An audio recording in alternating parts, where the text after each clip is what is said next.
انتہائی پراثر اور انتہائی پرسوز بیان کے ساتھ تمام ذاکرین یہاں تشریف لائے اور مجلس میں اس بڑے عقیدت کے ساتھ اور انتہائی خلوص کے ساتھ حصہ لیا۔ آپ تمام حضرات یہاں تشریف لائے ہیں اس مجلس میں، جو مجلس جناب سید اون محمد رضوی شہید کے بلند درجات کے لیے منعقد کی جا رہی ہے۔ اور اون محمد صاحب ایک تربیت کی مثال ہیں۔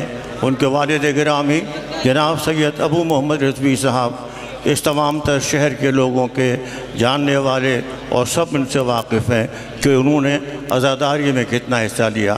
یہ تربیت کا سامان ہے۔ اس کی تربیت کا نقش اون محمد رضوی کی صورت میں آیا، اور اون محمد رضوی نے اپنی جان بھی جان آفری کے سپرد کر دی اور بتا دیا کہ حسین کا چاہنے والا ہمیشہ زندہ رہتا ہے، زندہ جاوید ہوتا ہے۔ اور آج یہی وجہ ہے کہ ان کے بچے بھی، ان کے بھائی بھی، ان کے اعزاء بھی، ان کے اقربا بھی، ان کے افراد خاندان بھی اس مجلس میں شریک ہیں۔ یہ مجلس یقیناً حسین کی مجلس ہے، لیکن ہمارا خراج عقیدت ہے اور ہمارا تمام تر خراج تحسین ہے جناب سید ابو محمد رضوی صاحب اور جناب اون محمد رضوی صاحب کی شخصیتوں کو، جنہوں نے جلوس عزا کو، جنہوں نے مجلس عزا کو اپنی زندگی کا مقصد بنا لیا تھا۔ عزاداری کا جب بھی نام آئے گا، تاریخ عزاداری لکھی جائے گی اور لکھی جا رہی ہے، تو یقین جانیے گا اس میں ابو محمد رضوی صاحب اور اون محمد رضوی شہید کا نام صاف صاف سامنے آ جائے گا۔ اون محمد رضوی کے بچے، ان کے تمام تر خاندان کے لوگ، آج ان کے بھائی، سب ان کے لیے یقیناً افسردہ ہیں، لیکن یقین جانیے یہ ہماری روایت ہے، یہ آپ کی روایت ہے، یہ سب کی روایت ہے کہ غم ہمارے لوگوں کا ہوتا ہے، لیکن اپنے لوگوں کے غموں کو بھول جاتے ہیں اور حسین کے غم کو یاد رکھتے ہیں۔ آپ نے سنا ابھی بی بی فضہ کا تذکرہ ہے، کئی بیویوں کا تذکرہ ہے، کئی بی بی سکینہ کا تذکرہ ہے، ان بچیوں کا تذکرہ ہے، ان بچوں کا تذکرہ ہے، کئی جناب قاسم کا تذکرہ ہے، کئی جناب علی اصغر کا تذکرہ ہے۔ یہ تذکرے کیا ہیں؟ یہ روح کے تذکرے ہیں، یہ انسانیت کے تذکرے ہیں، یہ شفائے انسانی کے لیے ہے۔ آؤ اس بارگاہ میں آؤ، تمہیں معلوم ہوگا یہاں محبتیں تقسیم کی جاتی ہیں، یہاں عقیدتیں بانٹی جاتی ہیں، یہاں محبتوں کا سامان آتا ہے، اور یہی محبتیں اب یقیناً اس ذکر میں تسلسل کے ساتھ قائم ہیں۔ اور اب میں اسی ذکر کے لیے تہمت دے رہا ہوں، بلکہ سعادت حاصل کرنے کا موقع مل رہا ہے۔ جناب علامہ نصرت بخاری صاحب کو میں تشریف لائیں۔ جناب علامہ نصرت بخاری صاحب۔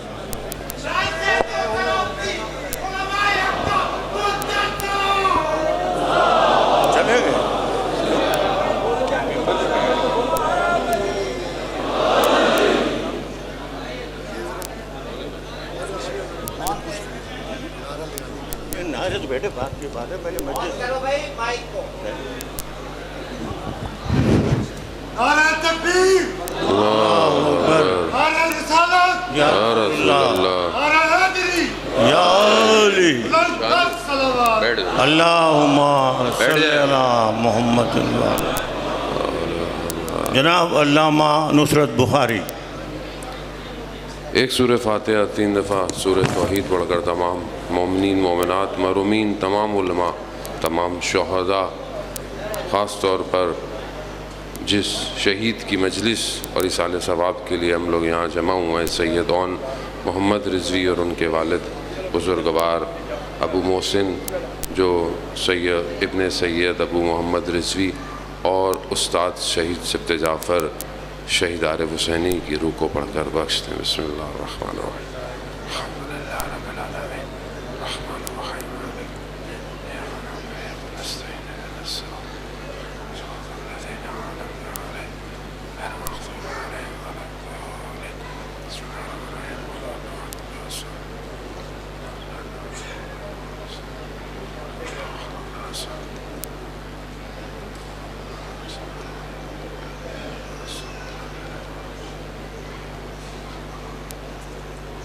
امام زمانہ کی سلامتی کے لیے ایک دفعہ صلوات بھیج دیں۔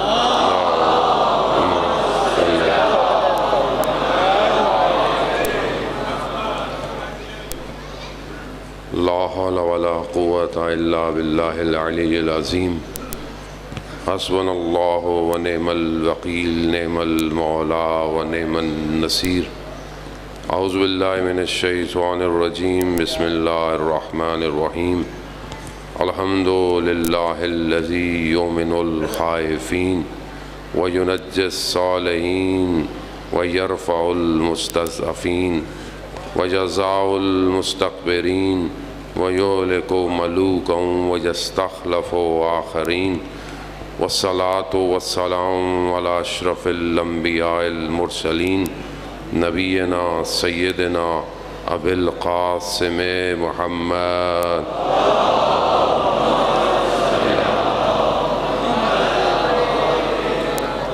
وعلى آله الطيبين الطاهرين المعصومين لا سيما بقية الله في الأرضين روحي وأرواحنا لتراب مقدم الفداء ولعنة الله على أعدائهم أجمعين بسم الله الرحمن الرحيم رب اشرح لي صدري ويسر لي أمري واحلل عقدة من لساني يفقهوا قولي أما بعد فقد قال الله سبحانه وتعالى في كتاب الحكيم وقال الحق وما خلقت الجن والانس الا ليعبدون صلوات بیت محمد والے آل محمد. عزیزان محترم، ایام غدیر ہیں اور آپ جانتے ہیں کہ 18 ذی الحج کو جو ہے وہ روز غدیر، عید غدیر، عید اکبر منایا جاتا ہے. امام علی نقی علیہ السلام سے کسی نے پوچھا اللہم صلی علی محمد وآل محمد، امام سے پوچھا مولا کتنی عیدیں ہیں؟ امام نے فرمایا عید فطر ہے، عید الاضحیٰ عید قربان ہے، جمعے کا دن بھی عید کا دن ہے، اور عید اکبر عید غدیر ہے. اور عید غدیر کو حفظ رکھا گیا. بہرحال آپ نے ماشاءاللہ تمام علماء اور ذاکرین کو سنا اور سب نے بہرحال اپنی ڈیوٹی دی ہے. ہماری بھی بہرحال جو نوکری ہے اس کو کوشش کریں خدا اپنی بارگاہ میں قبول کرے. گو کہ ایصال ثواب کی مجلس ہے، لیکن کیونکہ ایام غدیر ہیں اور آپ جانتے ہیں کہ 3 دن تک مسلمان غدیر پہ رکے رہے.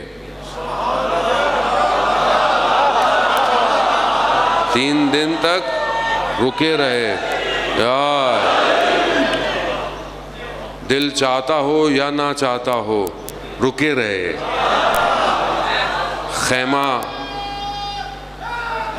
یار خیمہ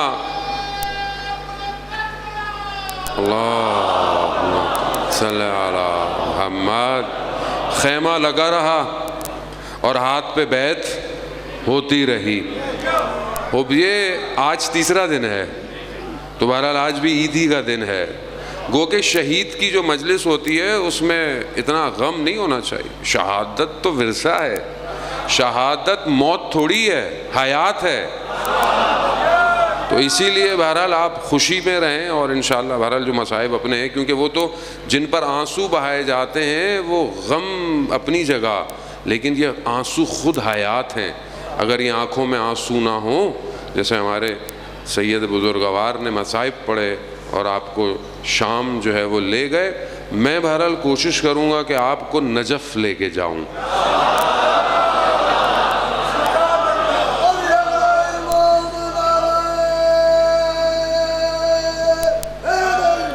یار خوب یہ اصل میں ہماری جو عموماً عید غدیر ہوتی ہے اور اچھی بات ہے. میں پہلے بھی کئی جگہ بیان کیا کہ اس عید کو باقی عیدوں سے بہتر منائیں، بہتر منائیں. کیوں منائیں؟ تاکہ لوگوں کو پتہ چلے کہ دن کیا ہے. یہ ہماری کمی ہے، قصور کسی کا نہیں ہے، ہماری اپنی کمی. ہم نے عید غدیر کو صحیح طرح نہیں منایا. آپ اچھے کپڑے پہنتے، آپ جیسے عید میں لباس عیدی دیتے ہیں، بچوں کو عیدی دیں. اگر آپ بچوں کو عیدی دیں گے تو یہ بچے پوچھیں گے کس خوشی میں دے رہے ہیں. تو اور یہ اہل بیت علیہ السلام نے اپنی اولادوں کو حدیث غدیر حفظ کروائی ہے. روایت جو حدیث جو بیان ہوتی ہے کس سے؟ امام رضا علیہ الصلوۃ والسلام کی بہن امام رضا کی بیٹی ہیں فاطمہ. انہوں نے اس حدیث کو بیان کیا ہے اپنی پھپھیوں سے جو فاطمہ تھیں. انہوں نے اپنی پھپھی سے کہ جو ایک امام کی اولاد ہیں, انہوں نے اپنی پھپھی سے ہوتے ہوتے جو ہے وہ امام حسن کی بیٹیاں جو خود فاطمہ ہیں وہ بیان کرتی ہیں اپنی پھپھی ام کلثوم سے, وہ بیان کرتی ہیں اپنی والدہ حضرت فاطمہ زہرا سلام اللہ علیہا سے صلی اللہ علیہ محمد کہ روز غدیر یعنی 18 ذی الحجہ کو میرے بابا نے غدیر خم میں یہ فرمایا من کنت مولا فہذا علی مولا. یہ ہم اپنے بچوں کو یاد کروائیں. کیا یاد کرواتے ہیں؟ خوب یاد کروائیں جان محترم, تاکہ ان کو پتہ چلے بچپن سے ولایت صرف زبان میں نہیں, ولایت کو وجود میں پیوست کرنا ہے. خوب ہمارے سارے جشن گفتگویں من کنتو مولا فہذا علی مولا پہ ختم ہو جاتے ہیں.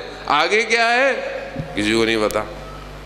اصل تو معاملہ شروع یہیں سے ہوتا ہے, یعنی داستان شروع یہاں سے ہوئی ہے من کنتو مولا فہذا علی مولا. اب جس کا علی مولا ہوگا تب پتہ چلے گا کہ اس کی زندگی میں تبدیلی آ رہی ہے کہ نہیں آ رہی ہے. اور جنہوں نے امام علی کو مولا نہیں مانا آپ کے سامنے کہنے کی ضرورت نہیں ہے. داستان شروع یہاں سے ہوئی ہے. میں بہرحال وقت جو محدود ہی ہے اور آخر تک ہم پہنچ چکے ہیں آج کے اس پروگرام میں صرف چند نقاط آپ کی خدمت میں عزیزان محترم, آپ سب پڑھے لکھے ہیں, سنتے رہتے ہیں, میں ایک ادنا سا طالب علم آپ کی خدمت میں بس یہ بیان کرنے کے لیے کہ ولایت کو قبول کرنے کے لیے ظرف چاہیے.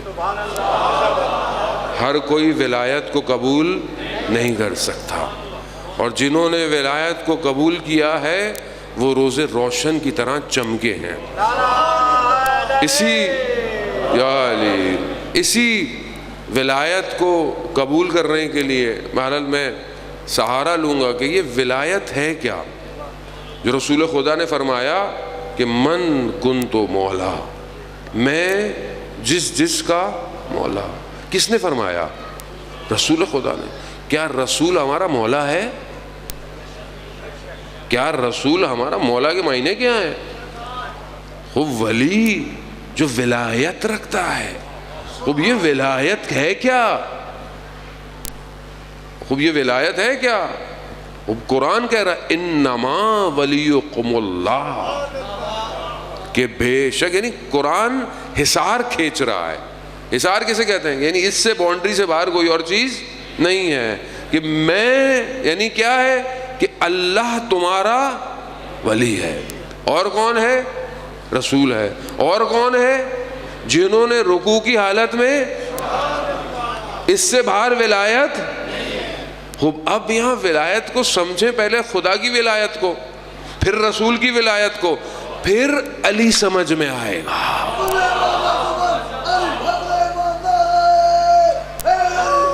یار خوب آپ فوراً امام علی کو سمجھنے کی کوشش کرتے ہیں, وہ اتنے آرام سے سمجھ میں نہیں آئے گا.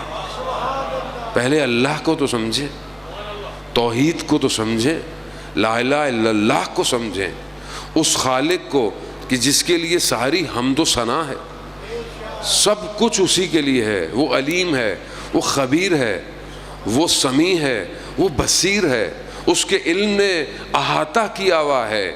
اس کی تعریف لفظ نہیں کر سکتے جس نے خود لفظوں کو خلق کیا ہو. اس کی تعریف زمانے میں نہیں ہو سکتی جس نے زمانے کو خود خلق کیا ہو. اس کی تعریف کسی مکان میں نہیں ہو سکتی جس مکان کو اس نے خلق کیا ہو. ہر چیز اس کی محتاج ہے. قرآن کہہ رہا ہے انتم الفقراء الی اللہ, تم سب محتاج ہو, صرف وہ غنی ہے, وہ حمید ہے. عزیزان محترم پہلے توحید کو سمجھیں. سارا مسئلہ ہے کیا ولایت کا؟ لوگوں نے کیوں علی کی ولایت کو قبول نہیں کیا؟ کیونکہ لا الہ الا اللہ سمجھ میں نہیں آیا تھا۔ جسے خدا سمجھ میں آ جائے وہ علی کے در پہ جھکتا ہے۔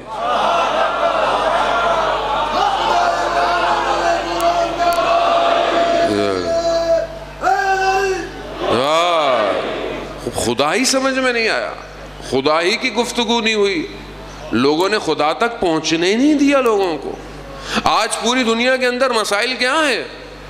توحید تک نہیں پہنچو۔ آج کیوں اتنے دین میں فرقے ہیں، کتنے مذہب ہیں، سب اپنی اپنی دکانوں کو چمکائے بیٹھے ہیں۔ بشریت خلق کس لیے ہوئی تھی؟ کنتو کنزن مخفیاً، خدا کہتا ہے میں چھپا ہوا خزانہ تھا، میں نے چاہا میں پہچانا جاؤں۔ تو پھر کیا کیا؟ اصل خدا چاہتا تھا کہ مجھے پہچانو۔ خدا نے یہ جو مخلوق خلق کی ہے، خاص طور پر جو انسان کو خلق کیا ہے، یہ خدا کی بہترین مخلوق ہے۔ خدا نے آپ کے سامنے پوری کائنات کو خلق کیا ہے۔ کائنات کتنی بڑی ہے کہ انسان ابھی تک ایکسپلور کر رہا ہے۔ ابھی جو ٹیلیسکوپ، جو لاسٹ ٹیلیسکوپ ہے، جس نے جو تصویر بھیجی ہے، اس میں نظام شمسی کتنے سارے ہیں؟ ان ہزاروں یا لاکھوں یا ملین نظام شمسی کے اندر ایک نظام ہمارا ہے۔ وہ کتنا بڑا خالق ہے، وہ کتنا بڑا خالق ہے کہ ابھی تک ہم سمجھ نہیں پا رہے۔ یہ جو ملکی وے ہے، یہ جو آپ تصویر دیکھتے ہیں، آپ انٹرنیٹ پہ سرچ کریں، جوان ویسے تو انٹرنیٹ پہ بہت کچھ دیکھتے رہتے ہیں، کبھی پڑھے لکھی چیزیں بھی انسان کو دیکھ لینی چاہیے، یقیناً آپ پڑھتے ہوں گے۔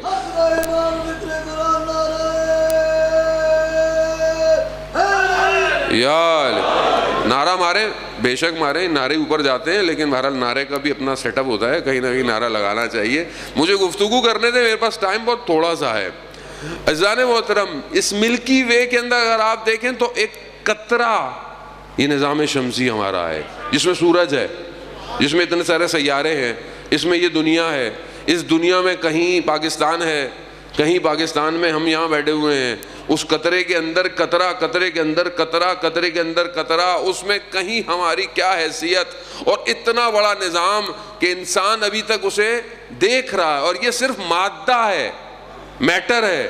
اس کے علاوہ بلیک ہول، آسمان دوسرا، تیسرا، چوتھا، پانچواں، چھٹا، ساتواں، پھر عالم برزخ، عالم ملکوت، عالم لاہوت، عالم جبروت۔ خوب اتنا بڑا سیٹ اپ ہے اس کا۔ نہیں پہنچے توحید تک۔ وہ پروردگار کہتا ہے کنتو کنزن مخفیا، میں چھپا ہوا خزانہ تھا، میں نے چاہا پہچانا جاؤں۔ اللہ اکبر۔ خدا چاہتا ہے میں پہچانا جاؤں۔ اس تو کیا کہا میں نے نور محمد کو خلق کیا۔ اللہ، نہیں پہچانے ہم، نہیں پہچانے رسول کو۔ عزیزان محترم، یعنی خدا اپنی پہچان کے لیے اپنے حبیب کو خلق کر رہا ہے۔ کوئی اور مقصد خدا نے بیان نہیں کیا۔ اب بس میں پہچانا جاؤں، مجھے پہچانو، میں کون ہوں، مجھے پہچانو۔ کیا ہم نے پہچانا اسے؟ میری زندگی آخر کی طرف، ٹانگیں قبر کے اندر، کیا میں نے اپنی زندگی میں کبھی خدا کو محسوس کیا؟ یہ 1,24,000 پیغمبر بھیجے، کیوں بھیجے؟ کس لیے بھیجے؟ کہ ان کی دکانیں چمکتی؟ نہیں، صرف لا الہ الا اللہ۔ کسی نبی نے یہ نہیں کہا میری عبادت کرو، لا الہ الا اللہ۔ نظام الہی ہے، نہ میرے خاندان کی دکان ہے، نہ میرے گھر کا سیٹ اپ ہے، نہ میری خواہشات کا چراغ ہے، لا الہ الا اللہ ہے۔ روز قیامت حساب ہوگا، ساری امتوں کا حساب ہوگا، ہر نبی سے سوال پوچھا جائے گا، اور ہر نبی اپنی امت پر گواہ ہوگا، ہر نبی اپنی امت پر گواہ ہوگا، اور ہر نبیوں کا گواہ وہ حبیب ہوگا جسے خدا نے کہا میں نے اپنی پہچان کے لیے خلق کیا. اور جب خدا اس نبی کے لیے کسی کو کہے گا تو وہ کوئی اور نہیں ہے. عزیزان بہرحال میں اتنی جلدی بھی آپ کو نتیجہ دینے کے لیے نہیں بیٹھا ہوا, میں آرام سے. عزیزان محترم, کنت کنزن مخفیا, میں نے چاہا پہچانا جاؤں, میں نے نور محمد کو خلق کیا, نور خلق ہوا.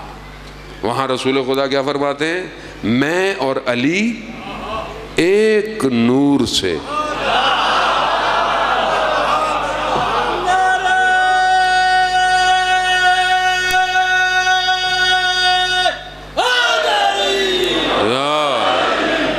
ایک نور سے خلق ہوئے.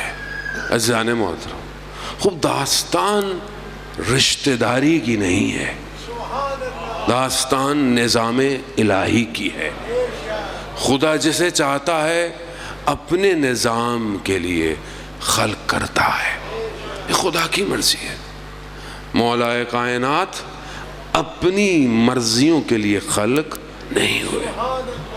جرداق مسیح کہ آپ جانتے ہیں کہ جس نے کتاب لکھی The Voice of Human Justice, انسان کی جو عدالت کی آواز ہے, یہ کتاب لکھی اس نے کس کے لیے لکھی؟ مولا کائنات کے اوپر لکھی. گو کہ مسیح ہے, اس نے اپنی زندگی میں 200 سے زیادہ نہج البلاغہ پڑھا. مسیح ہے, کرسچن ہے. ہم نے کتنی دفعہ پڑھا؟ مولا تو کروا لیں آپ. ابھی سب نے اسٹیٹس پہ غدیر میں ڈالی ہوئی ہیں منقبتیں, اچھی بات ہے, ڈالیں آپ فیس بک پہ, انسٹاگرام پہ, واٹس ایپ کے اسٹیٹس پہ. نہج البلاغہ کا ایک خطبہ پڑھا 3 دن, کوئی کال پڑھا, کوئی خط پڑھے جو امام نے لکھے تھے. وہ مسیح کہتا ہے میں نے 200 سے زیادہ دفعہ نہج البلاغہ پڑھا. وہ اپنی کتاب کی جلد پہ لکھتا ہے, اپنی کتاب کی جلد پہ لکھتا ہے کہ اگر میں آپ کو حضرت عیسیٰ سے افضل سمجھوں تو میرا دین مجھے اجازت نہیں دیتا, اور اگر میں آپ کے بجائے حضرت عیسیٰ کو آپ کے اوپر افضل سمجھوں تو میرا ضمیر مجھے اجازت نہیں دیتا.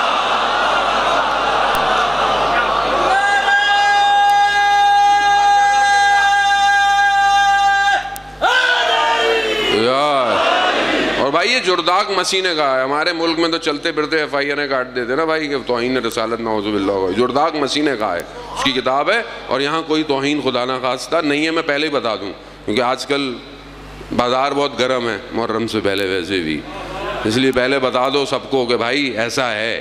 وہیں کلپ میں یہ بھی بولا تھا ساتھ ساتھ. تو اب یہاں پر خدا نہ خواستہ نہیں ہے, افضلیت کی بات ہو رہی ہے. کہا کہ میرا ضمیر, جرداق مسیح کہہ رہا ہے, لبنان میں دنیا سے چلا گیا ہے, وہاں پہ جا کے ایف آئی آر کٹوائیے گا. کہتا ہے میرا ضمیر مجھے اجازت, یا علی انت الہ لا یقول, میں یہ نہیں کہتا کہ آپ خدا ہیں. انت بشر, آپ بشر ہیں. کیسے بشر ہیں؟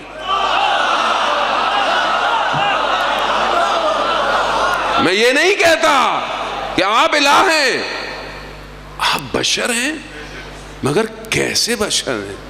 یا علی آپ خود ہی بتا دیں آپ کیسے بشر ہیں. وہ جانے والا یہ مسیح کہہ رہا ہے, یہ کرسچن کہہ رہا ہے. خوب کیوں کہہ رہا ہے؟ کیونکہ اس نے حضرت علی کی زندگی کو پڑھا ہے. ولایت یہی ہے. ولایت کیسے سمجھ میں آئے گی آپ کو؟ ولایت وجود سے ظہور کرنی چاہیے, جھلکے پتہ چلے اس کا ولی علی ہے.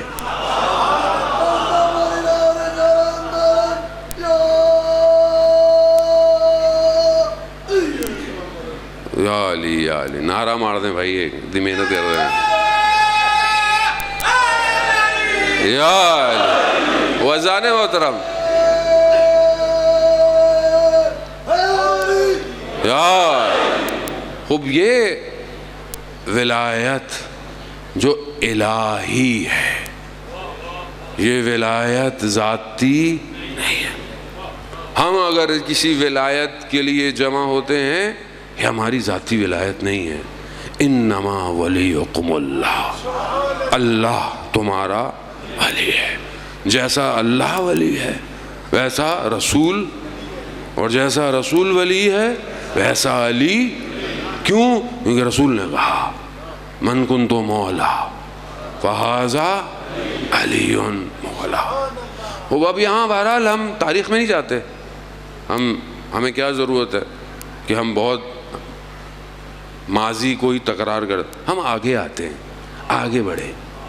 اب آگے بڑھنے کا دور ہے، دنیا آگے جا رہی ہے، دنیا مارچ پہ جانے کی باتیں کر رہی ہے، ہم ابھی تک پاسٹ میں پھنسے ہوئے ہیں۔ آگے بڑھے، کیوں؟ کیونکہ اب اس ولی کے آخری فرزند کے ظہور کے ایام ہیں۔ یہ جو غدیر ہے، یہ غدیر پوری نہیں ہوئی نا اس طرح جس طرح ہونی چاہیے تھی، تو یہ کب ہوگی پوری؟ یہ اب پوری ہونے جا رہی ہے۔ پوری ہونے، تو اس میں کوئی سنی، کوئی شیعہ، کوئی دیوبندی، کوئی مسلک نہیں ہے، ایک ہی ولایت ہے، اور کسی اور کے اندر قابلیت نہیں ہے سوائے اس کے جس کا خدا انتخاب کرتا ہے۔ کوئی شخص ولی نہیں بن سکتا جسے خدا نے ولی بنا دیا۔ عزیزان محترم، ایک حدیث ہے کہ بہرحال حدیث قدسی میں آپ کی خدمت میں کہ یہ ولایت کو قبول کرنے کے اثرات کیا ہیں۔ حدیث قدسی پروردگار بیان کرتا ہے، میں بہت تیزی سے، میں بہت زیادہ اس میں گفتگو نہیں کروں گا، ورنہ صرف ایک حدیث جو ہے یہ کئی گھنٹوں کی گفتگو ہے، میں بہت تیزی سے گزروں گا۔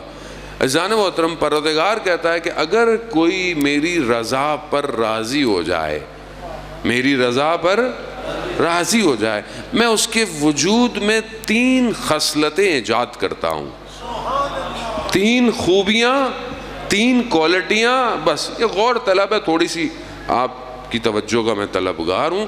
آپ نے بہت زحمت کی، ماشاءاللہ صبح سے آپ عزاداری کر رہے ہیں، خدا بہرحال آپ کے آنے کو، بانیوں کے جو ہے وہ اس عزاداری کو قبول کرے، اور شہید کے مزید درجات جو ہے وہ بلند فرمائے۔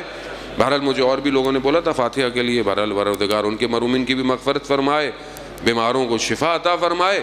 عزیزان محترم، حدیث بیان کرتی ہے اور پروردگار سے حدیث قدسی ہے کہ جو میری رضا پر راضی ہو جائے، میں اس میں 3 خصلتیں ایجاد کرتا ہوں۔ پہلی کیا ہے؟ پہلی چیز یہ ہے کہ میں اسے ایسا علم دیتا ہوں جو جہالت سے پاک ہوتا ہے، جو نادانی سے پاک، ایسا علم دیتا ہوں۔ بہرحال یہ پھر اپنی گفتگو ہے۔ دوسری چیز، میں اسے ایسا ذکر دیتا ہوں جسے وہ کبھی بھول نہیں سکتا، یعنی انسان ذکر میں رہتا ہے۔ خوب یہ عرفانی گفتگو ہے، میں بہت زیادہ اس پہ زور نہیں دوں گا۔ ذکر کیا ہے؟ ذکر کیسے کہتے ہیں؟ ذکر کیسے ہوتا ہے؟ خوب یہ گفتگو ہے، لیکن میں بہرحال چند جملے ذکر سے کہہ کے آگے نکلتا ہوں۔ جو حالت ذکر میں ہوتا ہے، ذکر کیا ہے؟ ایک ذکر لسانی ہے، یعنی آپ زبان سے ذکر کرتے ہیں، سبحان اللہ، الحمدللہ، استغفر اللہ، خوب یہ ذکر ہیں۔ درود پڑھتے ہیں، یہ ذکر ہے۔ علی علی کرتے ہیں، یہ ذکر ہے، یہ ذکر ہے، یہ ذکر زبانی ہے۔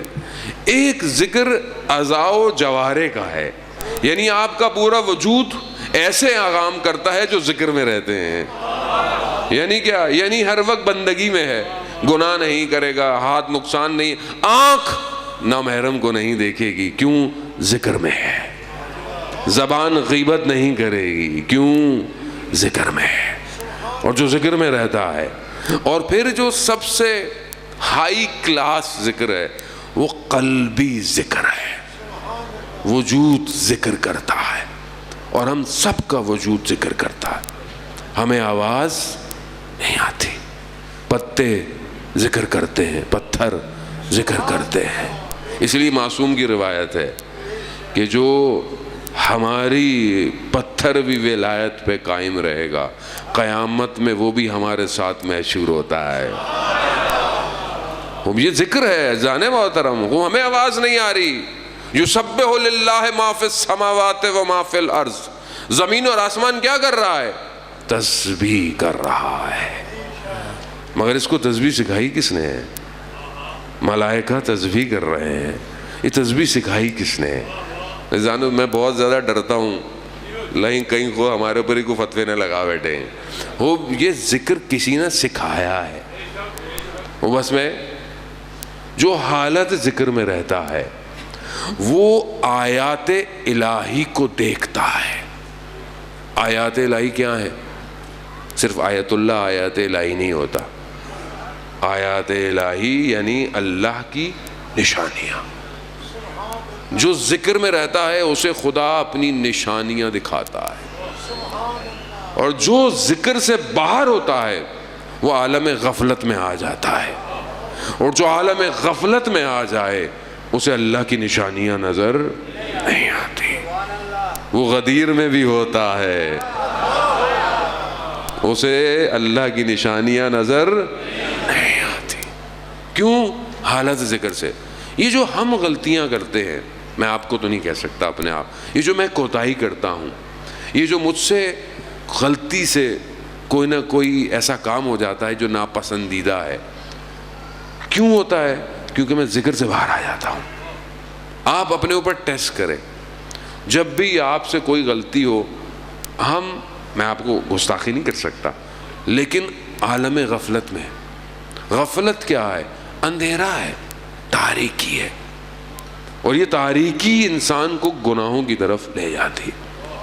لیکن جو ذکر کے اندر ہو، اور ذرا سا بھی ذکر جس کے وجود سے گزر جائے۔ عزیزان محترم، آپ کے سامنے مشہور واقعہ ہے بشر حافی کا۔ امام موسیٰ کاظم علیہ السلام،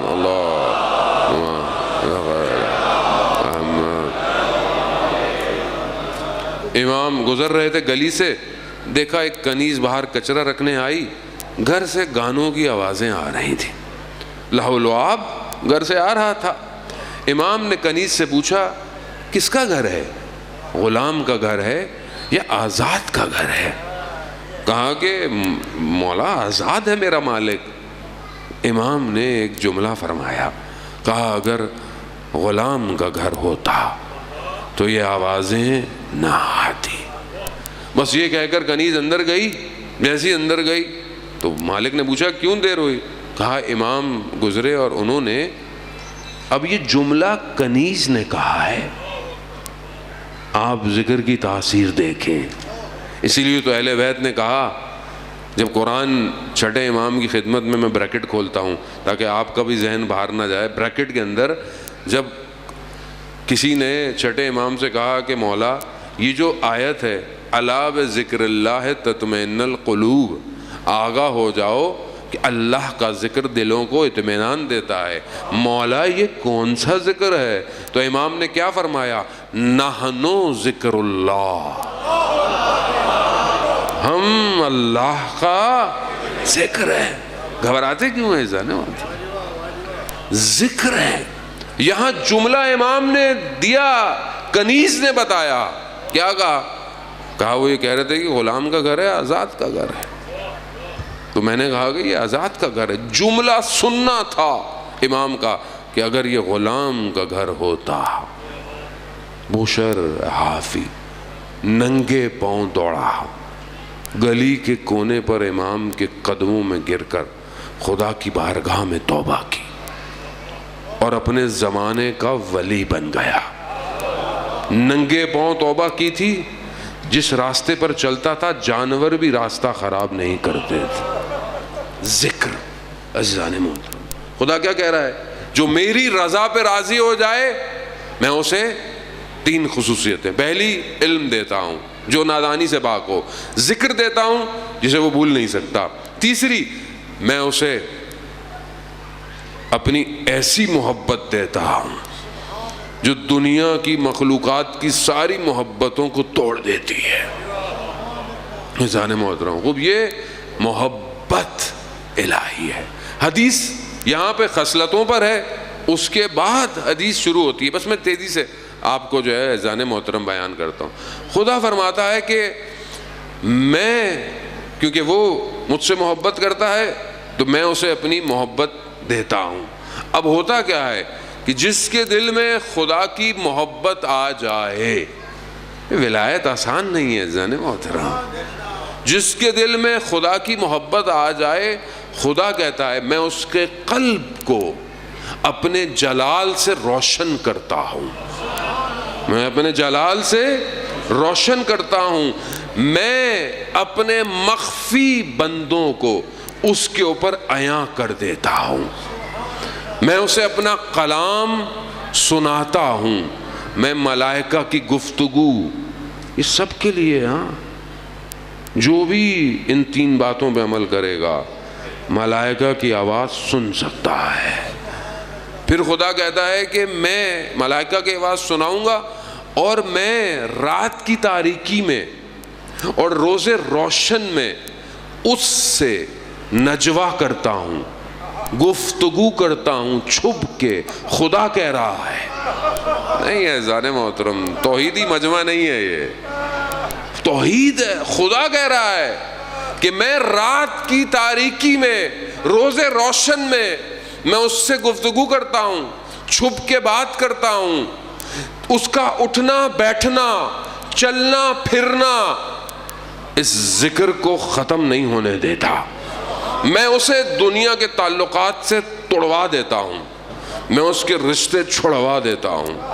جب وہ زمین پر چلتا ہے تو اس کی مغفرت کر دیتا ہوں, اور میں اس کے قلب کو اتنا وسیع اور بینا کرتا ہوں کہ اس سے نہ کوئی جنت نہ جہنم کی چیز پوشیدہ ہوتی ہے. یہ ہے عزیزان محترم جو خدا کی رضا پہ راضی ہو جائے. اب مجھے آپ بتائیں قرآن نے کس کو مخاطب کیا کہ ہم نے اپنی مرضیوں کو, جس نے خدا کی رضا سے بیچ ڈالا. میں تو بہرحال آپ کو نتیجے تک لے کے جانا چاہتا تھا. خدا نے تو سب کے لیے کہا, مگر قرآن کسے کہہ رہا ہے کہ مومنین میں سے کچھ لوگ ہیں کہ جو اپنی مرضیوں کو خدا کی مرضیوں کے ساتھ سودا کرتے ہیں. خوب یہ آیت کس کے لیے آئی ہے عزیزان محترم؟ یہ آیت مولائے کائنات کے لیے. اب آپ سوچیں کہ جس کا صلوات بھیج دے محمد وآل محمد, اللہم صلی علی محمد وآل محمد وعجل فسانہ, درود بھیج دیں ایک اور دفعہ محمد وآل اللہم صلی علی محمد وآل محمد. خوب عزیزان محترم, خوب میں بہت زیادہ آپ لوگوں کو اسٹریس نہیں دینا چاہتا کیونکہ بہرحال خوب رضائے الہی ہے, جو اللہ کی رضا پہ راضی ہو جائے خدا. خوب اب یہ جب آپ راضی ہوں گے تب یہ ولایت آپ کے وجود پہ اثر کرے گی. خوب ولایت جب اثر کرتی تو اس کے اثرات, میں چند واقعات آپ کی خدمت میں بیان کرتا ہوں. عزیزان محترم درود بھیج دے محمد وآل محمد, اللہم صلی علی محمد وآل محمد وعجل. آیت اللہ جواد ملکی تبریزی جو بہت بڑے عالم دین عارف, کہ جو کم المقدسہ میں شیخین میں جن کی قبر ہے, بہت بڑے اپنے زمانے کے عارف ہیں. روز غدیر ان کے ہاں جشن تھا, لوگ ان کو مبارکباد دینے آئے ہوئے تھے اور عیدی لینے آئے ہوئے تھے. اسی طرح ان کا بیٹا چائے پلانے کے لیے برتن لے کے آیا, چائے لے کر واپس گیا. تھوڑی دیر میں اہل خانہ کے رونے کی آواز آئی. جب پتہ چلا تو کیا ہوا کہ بچہ پانی کے حوض میں چائے کے برتن رکھنے گیا تھا, پاؤں سلپ ہوا اور سر جو ہے وہ ایک لوہے پر لگا اور وہیں مر گیا. غدیر کا دن. جب ان کو پتہ چلا تو انہوں نے اپنے گھر والوں کو بولا کہ آہستہ خاموش رہو, آج ولایت کا دن ہے, آج خوشی کا دن ہے. صرف اپنے کچھ جاننے والوں کو بولا کہ آپ مت جائیں واپس, کھانا کھا کے جائیے گا. کھانا کھلایا, نماز باجماعت پڑھی، پھر ان کو بتایا کہ بیٹے کا انتقال ہو گیا ہے، جنازہ پڑھانا ہے. اور وہ راوی کہتا ہے کہ میں نے ان کے چہرے پر شکن نہیں دیکھی. کیوں؟ ولایت.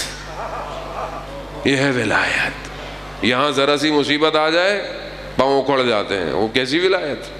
ذرا سی پریشانی آ جائے زندگی میں پریشان. معززان محترم، ولایت تو سر مانگتی ہے. جس کے سردار کی گردنیں گئی ہوں ان کی اپنی گردنوں کی کیا قیمت ہے؟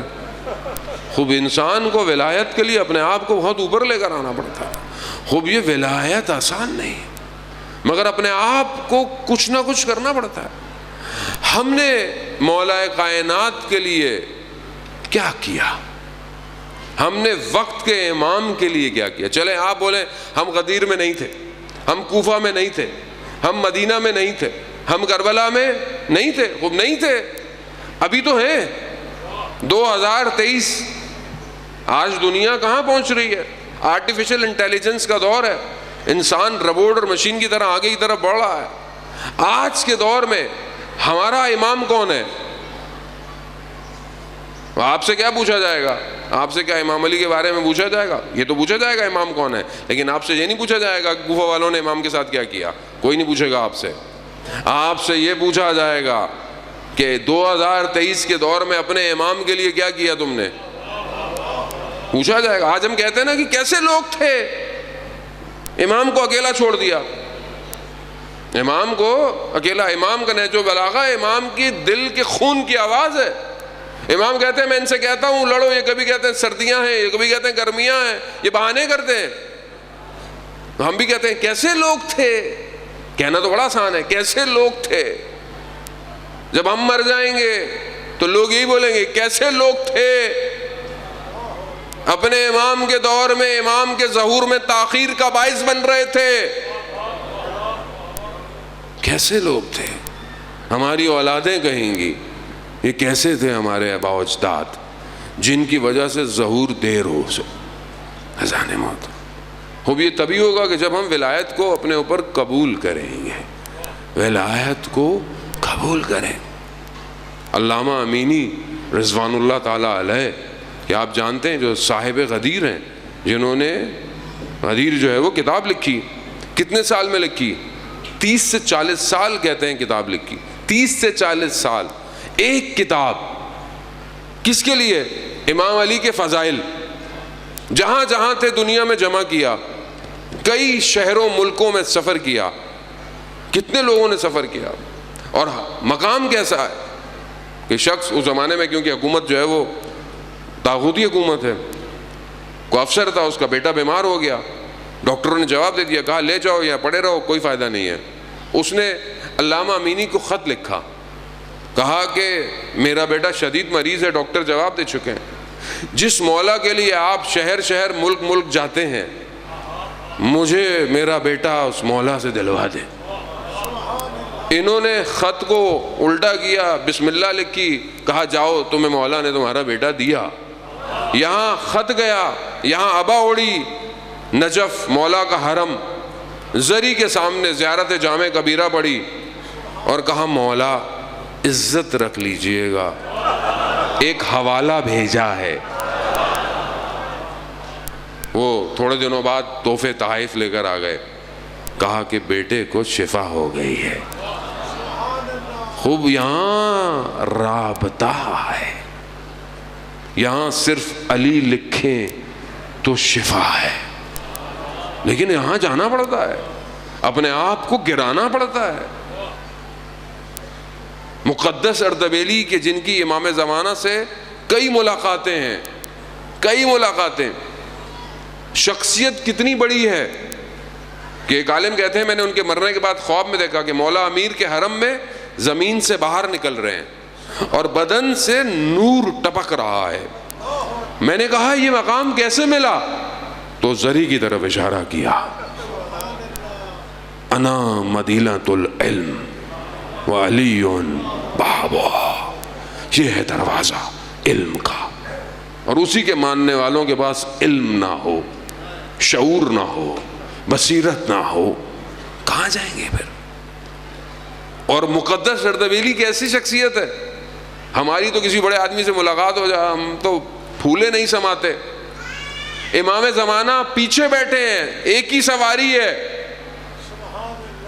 امام نے مقدس اردبیلی سے پوچھا مقدس اردبیلی کو جانتے ہو؟ کہا ہاں ایک شخص ہے. کہا کیسا ہے؟ کہا ایسے ہی ہے. اور یہاں ہماری کوئی تعریف کر لے، ہم سے کوئی پوچھ لے. عزیزان محترم، ولایت آسان نہیں ہے. ولایت کے لیے اپنے وجود کو قربان کرنا پڑتا ہے. جہاں ولایت ہوتی ہے وہاں میں نہیں ہوتی، وہاں میرا کوئی کردار نہیں ہوتا، وہاں میری مجلس، میرا ذکر، میری امام بارگاہ، میرا نام نہیں ہوتا، وہاں صرف ولایت ہوتی ہے.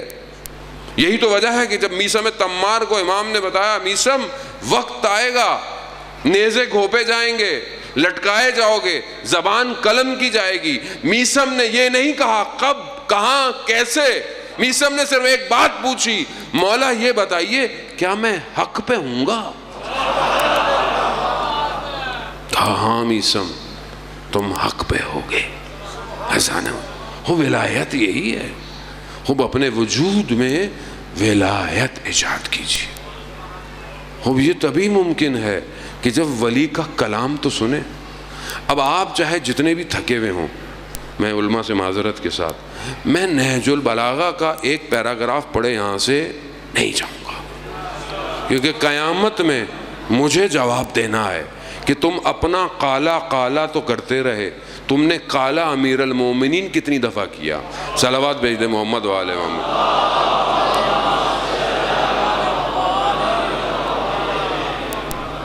وزان محترم اب تو بہت آسان ہو گیا ہے.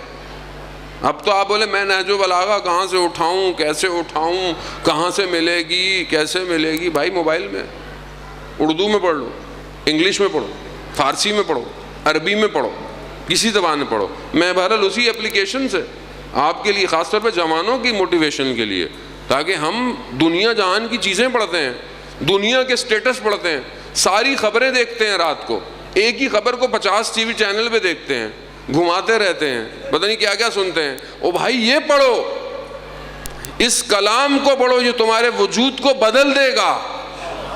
یہ وہ کلام ہے جو تمہیں آسمانوں پہ لے کے جائے گا.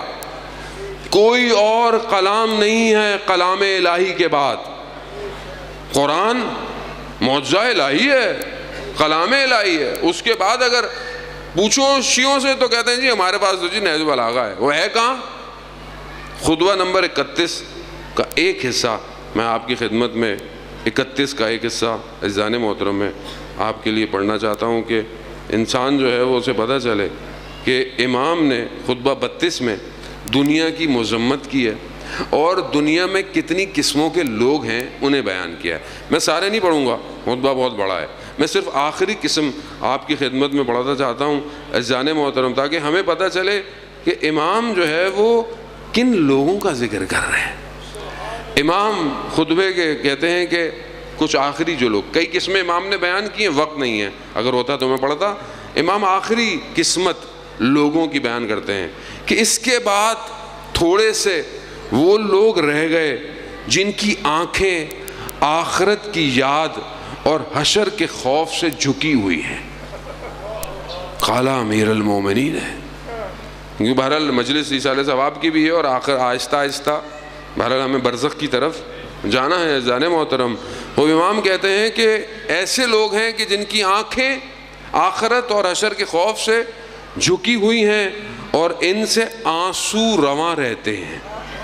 ان میں کچھ تو وہ ہیں جو دنیا والوں سے الگ تھلگ تنہائی میں پڑے ہیں اور کچھ خوف ہراس کے عالم میں ذلتیں سہ رہے ہیں، اور بعض نے اس طرح چپ سادھ لی ہے کہ گویا ان کے منہ بندے ہوئے ہیں. کچھ خلوص سے دعائیں مانگ رہے ہیں اور کچھ غم زدہ درد رسیدہ ہیں جنہیں خوف نے گمنامی کے گوشے میں بٹھا دیا ہے اور خستگی اور درماندگی ان پر چھائی ہوئی ہے. وہ ایک شور دریا، یعنی شور یعنی نمکین دریا میں ہے کہ باوجود پانی ہے مگر پیاسے ہیں. آپ جانتے ہیں کہ اگر نمکین پانی ہو تو جتنا ہی پانی نہ ہو. صلوات بھیج دے محمد والے محمد. اللہم صلی علی محمد وآل محمد. کیسے میں بہت معذرت چاہتا ہوں ہمارے ہر دل عزیز شوکت صاحب سے کہ وہ تشریف لے آئیں. میں بہت معذرت, خطبہ مولا کا تھوڑا سا بس میں معذرت. وہ امام فرماتے ہیں کہ وہ ایک شور دریا یعنی نمکین دریا میں ہے, باوجود اس کے کہ پانی کی کثرت ہے مگر پھر بھی پیاسے ہیں. ان کے منہ بند اور دل مجروح ہے. انہوں نے لوگوں کو اتنا سمجھایا کہ وہ اکتا گئے ہیں اور اتنا ان پر جبر کیا کہ بالکل دب گئے ہیں, اور اتنے قتل کیے گئے ہیں کہ ان میں نمایاں کمی ہو گئی ہے.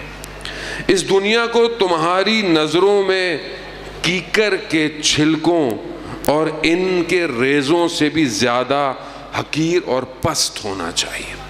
یہ دنیا تمہارے آگے کیکر کے چھلکوں اور اس کے ریزوں سے بھی پست ہونی چاہیے, اور اپنے قبل کے لوگوں سے عبرت لو تاکہ دو لوگ تم سے بعد میں عبرت لے سکیں. اس دنیا کی برائی محسوس کرتے ہوئے اس سے قطع تعلق کرو, اس لیے کہ اس دنیا نے آخرت میں ایسے لوگوں سے قطع تعلق کرنا ہے جو اس دنیا کے شیدائی تھے. وہ جان محترم خوب یہ خطبہ ہے امیر کا, قالا امیر ہے, یعنی دنیا سے اس طرح لا تعلق ہو جاؤ جیسے یہ دنیا تم سے آخرت میں لا تعلق ہو جائے گی. خوب سارا جو مشکل ہے وہ کیا ہے, وہ دنیا ہے. نسب, منصب, شہرت, دولت, مال, اولاد, جگہ فتنہ ہو جائے تو ہے کیا, دنیا ہے. دنیا ہی تو تھی جو علی کے مقابلے میں آئی. جسے دنیا سے کچھ نہیں چاہیے اسے صرف علی چاہیے. اور اسی دنیا کو جان محترم آپ چاہیں تو اس دنیا کو کمال کے لیے یوز کریں, آپ چاہیں تو اس دنیا کو ولایت سے دوری کے لیے یوز کریں. دو ہی آپشن ہے, تیسرا آپشن کوئی نہیں ہے. جان محترم شہید کی مجلس ہے اور آپ جانتے ہیں کہ شہید ہویا نہیں جاتا, شہادت خود آتی ہے, اور شہادت اس کے پاس آتی ہے جو شہید شہادت کی زندگی گزارتا ہے. ہر کسی کو شہادت نصیب نہیں ہوتی, اور بہترین موت شہادت ہے. اور شہادت اختتام نہیں ہے, شہادت ابتدا ہے, شہادت انتقال ہے. شہید مرتا نہیں. قرآن کیا کہہ رہا ہے کہ تم گمان بھی نہ کرو کہ جو اللہ کی راہ میں مارا جائے. جس شہید کی مجلس آپ جانتے ہیں کہ سید اون رضوی جنہوں نے اپنی زندگی کو ایسے گزارا کہ اللہ نے ان کے لیے بہترین موت کا انتخاب کیا.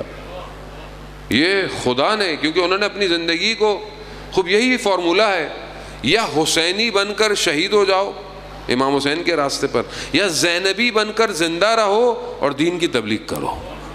یہ دو راستے ہیں, ہمارے پاس تیسرا راستہ کوئی نہیں ہے. خدا کرے کہ خدا ہمیں بھی شہادت نصیب دے.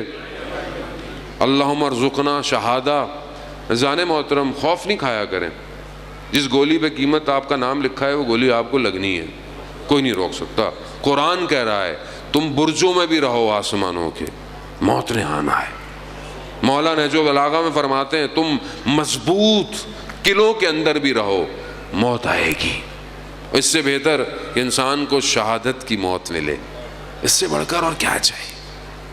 خوب عزیزان محترم ہے شہید کا ایک بہرحال واقعہ, اور بہرحال آپ سے التماس دعا. مجھے نہیں اچھا لگتا کہ کوئی عالم یا ذاکر بیٹھا ہو, اس میں پڑھنا ہو اور میں سما خراشی کا باعث بنوں. بہرحال نوکری جتنی ہوتی ہے خدا اس کو قبول کر لیتا ہے. ویسے بھی ہمارے برادر عزیز میں ایک جگہ یہ پڑھ رہے تھے پچھلے سال, اب یقین کریں میں آیا مجھے شرمندگی ہے, یہ فوراً اتر گئے. رنگ بہرحال ان کا وقت تھا اور میں معذرت چاہتا ہوں کہ بہرحال جو ہے وہ میں بس چند جملے اپنی نوکری شہید عزیزان محترم، ایک شہید سے پوچھا گیا، اور وہ امام بارگاہ میں کام کرتا تھا، جوان تھا. اس سے پوچھا گیا کہ تم امام کے لیے، مسجد کے لیے کیا کام تھا؟ وہ کہتا ہے مجھے سب سے سخت کام دیں جو خدمت ہے. ابھی محرم شروع ہونے والا ہے، سارے جوان آپ اپنے اپنے علاقوں میں عزاداری کریں گے، خدمت کریں گے، فرش اعضاء بچھائیں گے، نیاز بنائیں گے.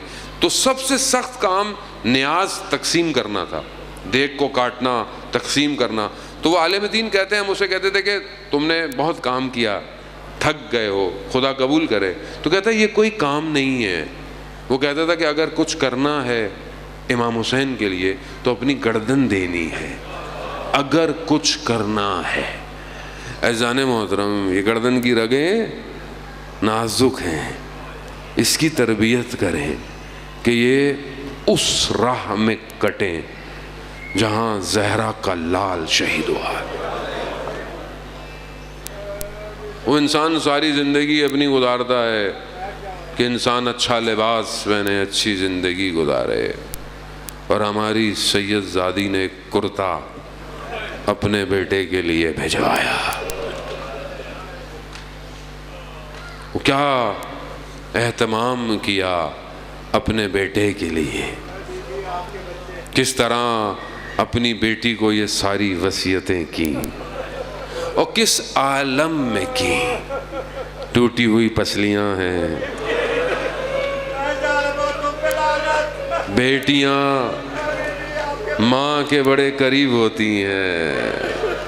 اللہ اکبر. یقیناً ہمارے اس شہید کی بیٹیاں بھی ہوں گی. وہ باپ ہوتا ہے. ایک باپ وہ ہے جو مدینہ میں بیمار ہے، اور ایک بیٹی ان کے سہرانے بیٹھی ہوئی ہے. دروازے پہ دق الباب ہوا، آواز، بی بی نے پوچھا نا کون ہے؟ رسول خدا مریض ہیں، بیمار ہیں. کہا کون ہے؟ کہا بڑی دور سے آیا ہوں، مجھے رسول کی زیارت کرنی ہے. کہا ابھی طبیعت ٹھیک نہیں ہے، بعد میں آنا. تھوڑی دیر ہوئی، پھر دروازہ کھٹکھٹایا گیا. عزیزان محترم، پھر بی بی نے کہا کہ کون ہے؟ کہا ملنے آؤں. کہا میں نے کہا نا. تیسری دفعہ پھر دق الباب. تو رسول خدا نے کہا فاطمہ آپ جانتی ہیں کون ہے؟ کہا نہیں بابا. کہا ملک الموت ہے. آپ کے احترام میں، اللہ اکبر، مصائب یہی ہے، آپ کے احترام میں اجازت لے کر آنا چاہتا ہے. اور امت کتنے احترام سے آئی. اللہ. یہ ایک بیٹی ہے جو اپنے باپ کے ساتھ. دوسری بیٹی کوفہ، رمضان، ضربت امام علی لگ چکی ہے. لوگ بستر پر امام کو لا رہے ہیں. گھر پہنچے، امام نے کہا خاموش. میرے اپنے صحابیوں کو بولا خاموش ہو جاؤ. کیوں؟ تمہارے رونے کی آوازیں میری بیٹیوں کے کانوں میں نا. کہا مجھے میرے پیروں پہ جانے دو، میری بیٹی اس حالت میں مجھے نہ دیکھ. کتنے لوگوں نے دلاسے دیے، رو رہے ہیں، گریہ کر رہے ہیں، امام سب کو دلاسے دے رہے ہیں. لیکن جیسے ہی بیٹی کمرے میں آئی، رومال اپنے بابا کے ماتھے پہ دیکھا، بی بی زینب نے گریباں چاک کر دی. وہ گریہ شروع کیا. امام علی سے صبر نہیں ہوا. وہ علی جسے کوئی چیز لرزا نہیں سکتی، بیٹی کے گریے نے گریہ کرا دیا. یا امیر المومنین، یہ تو کوفہ ہے، یہ تو آپ کا کوفہ ہے. 61 ہجری کا بھی تو کوفہ ہوگا. یہی آپ کی بیٹیاں ہوں گی کوفہ میں. مولا وہاں کون گریے کرو کے کہا. وزان محترم، تیسری بیٹی روزے عاشور ہے. اللہ. بس میں زیادہ آپ کو مزاحم نہیں ہوں گا. باپ کی مجلس ہے نا، باپ کی مجلس.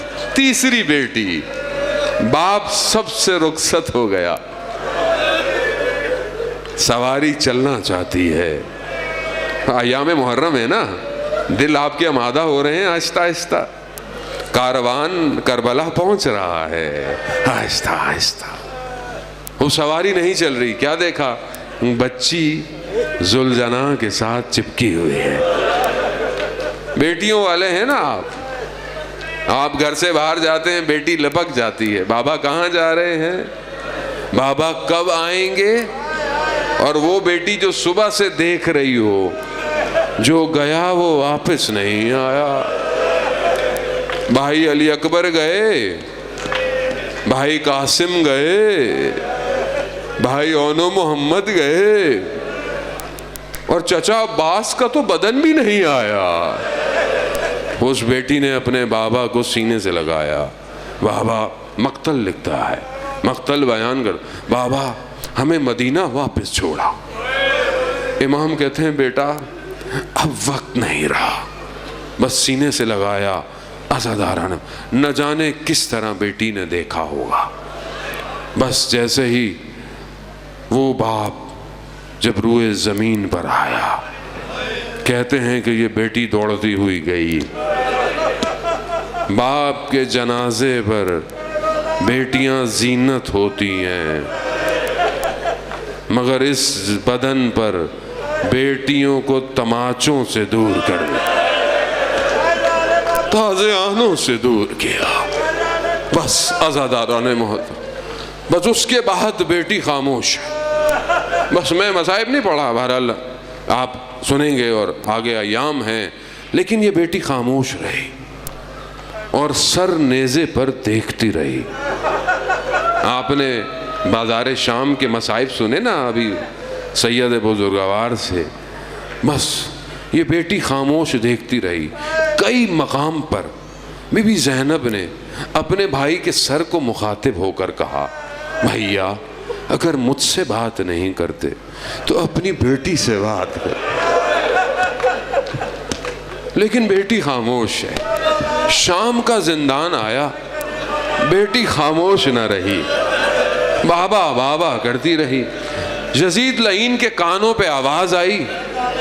یزید نے کہا کیسی آواز ہے؟ کہا بچی ہے، بابا بابا کر رہی ہے۔ ہائے میں قربان جاؤں، آپ کے بچے گریا کرتے ہیں، آپ انہیں تحفے دیتے ہیں۔ یزید نے سید زادی کو تشت بھجوایا، کپڑا ہٹا تو کیا دیکھا؟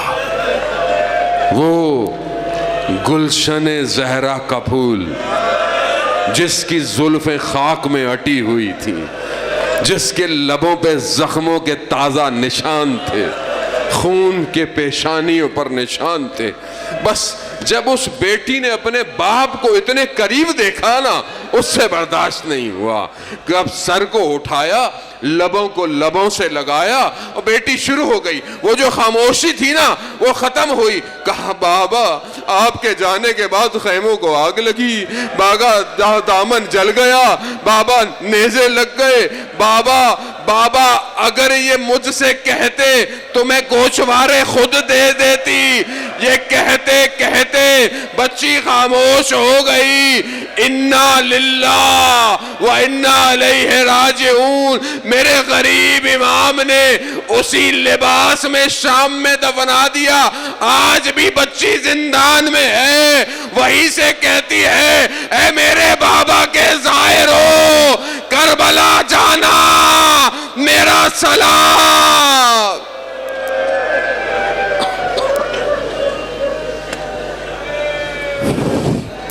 لعنت اللہ علی القوم الظالمین وسیعلم الذین ظلموا ای منقلب ینقلبون۔ صلوات۔